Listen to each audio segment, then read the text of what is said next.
Angelina Jolie has written a deeply emotional op-ed piece about the refugee crisis for the New York Times.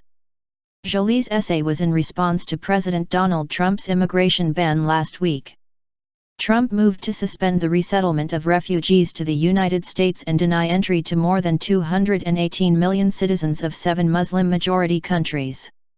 Refugees are men, women, and children caught in the fury of war, or the crosshairs of persecution.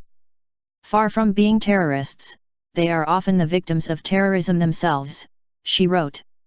The 41-year-old spoke out against Trump's controversial order, writing that the United States' response to the refugee crisis should be based on facts, not fear. It is simply not true that our borders are overrun or that refugees are admitted to the United States without close scrutiny. Refugees are in fact subject to the highest level of screening of any category of traveler to the United States. This includes months of interviews, and security checks carried out by the FBI, the National Counterterrorism Center, the Department of Homeland Security and the State Department, Jolie wrote. Jolie is the special envoy of the United Nations High Commissioner for Refugees. She has worked with the agency since 2001 and has carried out more than 50 missions for them.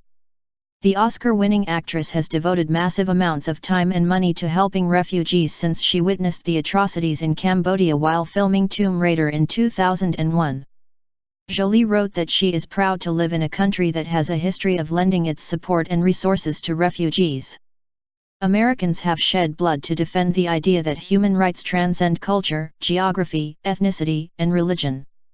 The decision to suspend the resettlement of refugees to the United States and deny entry to citizens of 7 Muslim-majority countries has been met with shock by our friends around the world precisely because of this record.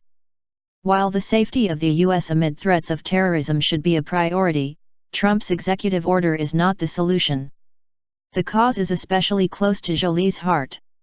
As the mother of 6 children, who were all born in foreign lands and are proud American citizens, I very much want our country to be safe for them, and all our nation's children. But I also want to know that refugee children who qualify for asylum will always have a chance to plead their case to a compassionate America. And that we can manage our security without writing off citizens of entire countries, even babies, as unsafe to visit our country by virtue of geography or religion. Jolie adopted 3 of her 6 children from Cambodia, Ethiopia, and Vietnam. Her father, actor Jon Voight, was a vocal Trump supporter throughout his presidential campaign.